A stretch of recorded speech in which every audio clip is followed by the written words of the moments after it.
Sí. Bien, buenas noches, porque es el cálculo del gasto energético. No sé si a ustedes se ve mi presentación. Sí, se ve. Sí, Eva, se ven. Ah, Sí, ok. perfecta. Bien, entonces no sé si a ustedes les ha pasado que a veces un amigo o una amiga fue al nutriólogo y le dieron una dieta y tú le dices, ay, préstame tu dieta, yo también quiero hacerla. No sé si a ustedes le ha pasado, a mí me ha pasado.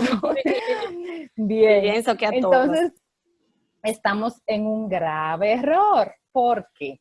Porque antes de nosotros hacer una dieta, debemos de saber cuál es nuestro gasto energético y eso va a variar dependiendo de cada individuo. Entonces, este cálculo del gasto energético nos permite alcanzar y mantener el peso óptimo. Se trata de conocer las necesidades que tiene nuestro cuerpo para así nosotros poder desarrollar las funciones vitales y permanecer en un estado de salud balanceado. Todo esto es posible si le proporcionamos a nuestro cuerpo los nutrientes que necesita en su justa medida, como estaban hablando anteriormente. Bien, para calcular el gasto energético hay diferentes fórmulas. La OMS tiene una, la ONU tiene otra, hay muchas fórmulas. Pero bueno, yo estoy presentando esta de acá que nos dice que el gasto energético total es igual al gasto en reposo más la actividad física más el efecto termogénico de alimentos. Pero si usted no lo quiere hacer de forma manual, como yo, pues en internet usted puede encontrar distintas calculadoras que le van a dar ese cálculo de manera automática y es más rápido. Entonces, por ejemplo, yo aquí, si se fijan, hice la mía. Usted tiene que colocar su sexo, su edad, el peso, la altura, el nivel de actividad física, si es leve, bajo, intenso. Y esto nos va a dar la tasa energética en calorías diarias, o sea, lo que mi cuerpo gasta, que serían 1858. Entonces, como bien decían, la idea es tener un balance. Si yo quiero mantener mi peso, pues esta serían las calorías que yo debería de consumir, la cantidad. Pero si en mi caso yo, por ejemplo, quiero aumentar de peso, pues yo estas calorías debería de aumentarla. Entonces, esto va a variar dependiendo de la persona. Si una persona, si por ejemplo yo quisiera bajar de peso, pues entonces mi consumo debería ser menor a 1858. Esto va a variar, entonces ustedes hagan su cálculo en línea, ponen calcular el gasto energético y ahí pues van a saber lo que su cuerpo gasta. ¿Y cómo el cuerpo lo gasta? Bueno, pues de la siguiente manera, el cuerpo gasta un 70% de metabolismo basal. Esto se refiere a las funciones del cuerpo que nos mantienen vivos, como respirar, los latidos del corazón, el funcionamiento de los órganos, un 70%.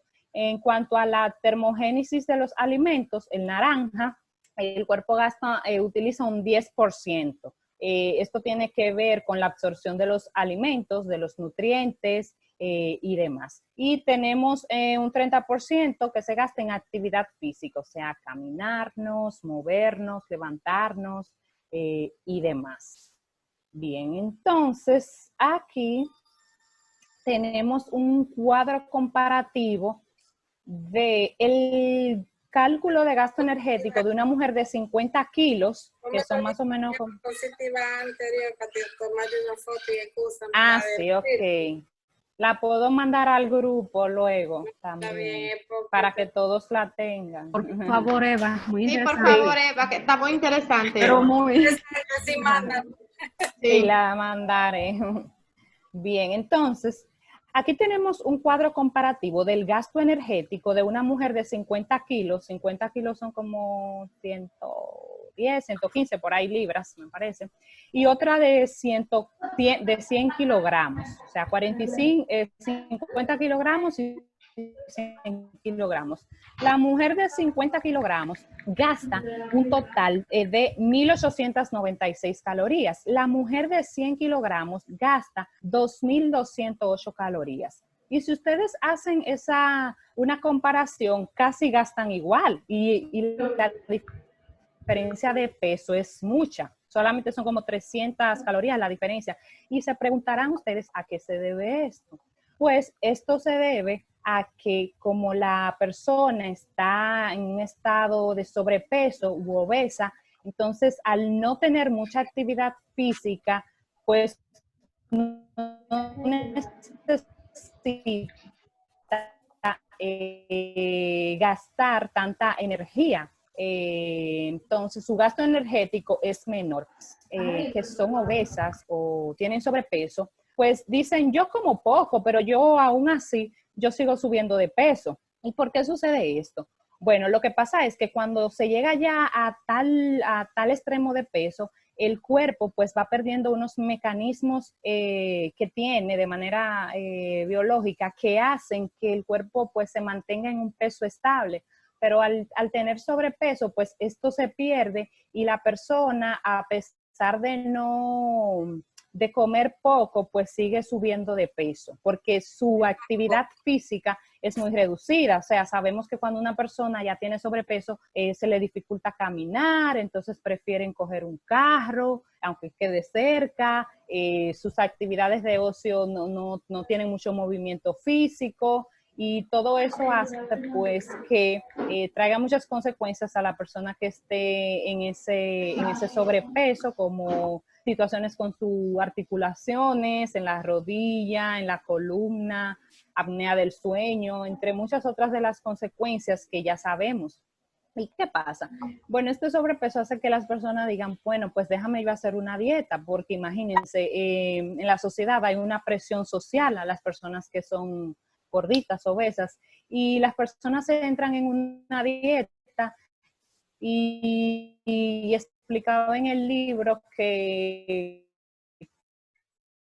cuando las personas están en dieta a veces suelen caer. ¿Y qué pasa? Que a veces son medicados con algunos fármacos para tratar la depresión. ¿Y qué pasa? Estos fármacos entonces aumentan el apetito, lo que a su vez hace que pues incremente su peso. Entonces, esto es importante tomarlo en cuenta.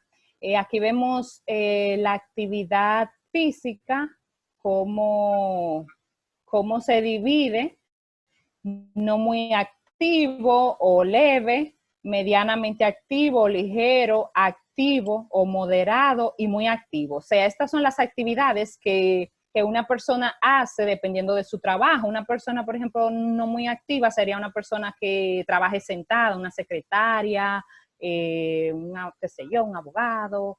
Medianamente activo es una persona que a veces trabaja de pie, como un cajero, un profesor. Actividades en la parte activa es una persona que trabaje caminando, como un vendedor, un camarero y demás. En la parte muy activa, en las actividades activas o muy intensas, son trabajos físicos como la construcción, la herrería y demás. Así se clasifican las actividades. Bien, pero algo importante es que muchas veces solemos confundir actividad física con el ejercicio físico, inclusive se utilizan como sinónimos y no son igual, hay una diferencia. La actividad física es ese movimiento corporal que está producido por los músculos esqueléticos y dan como resultado un gasto energético. O sea, actividad física es pararte, sentarte, caminar, tocar un instrumento de música. Y por otro lado, el ejercicio físico es la actividad física planeada, estructurada, repetitiva y dirigida con el objetivo de mejorar o mantener uno o varios de los componentes de la aptitud física. O sea, tiene que ver con esos ejercicios que tienen que relacionados con la resistencia, la flexibilidad, la fuerza y demás. Entonces, es bueno hacer esa diferencia. Y por otro lado, tenemos lo que es la insatisfacción con el cuerpo. Si nos damos cuenta, el concepto de belleza va a variar mucho dependiendo de la región y de la época en que nos encontremos. O sea, la belleza o el estándar estético que se espera va a depender de la sociedad en que nosotros nos desarrollamos. Va a crear como una perspectiva en nosotros de cómo debe ser nuestra imagen. Y si se dan cuenta que ahí tenemos diferentes cánones de belleza en diferentes países y esto ha variado en el tiempo. Y ustedes se preguntarán, ¿por qué la delgadez es vista como el prototipo a seguir, el ideal? Bueno, esto sucede porque en el mundo desarrollado la delgadez es escasa, es difícil de conseguir, es costosa y no se suele mantener mucho. Entonces, por eso muchas personas tienen ese objetivo, creen que ese es su ideal de belleza.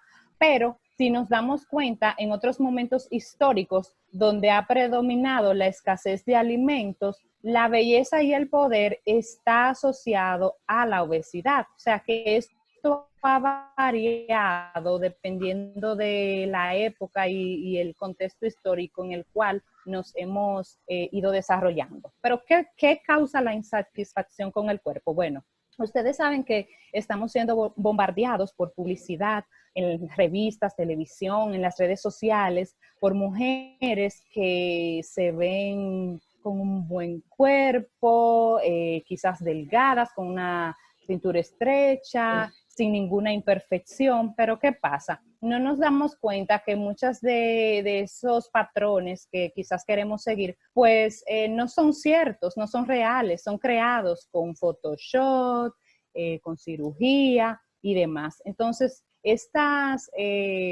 bombardeo de que tú tienes que ser fit y demás hace que uno vaya teniendo ese concepto de que, pero ven acá, yo no soy igual, pero entonces yo no soy bella. Entonces, ahí se van creando lo que son los trastornos alimentarios que mis compañeras van a estar comentando,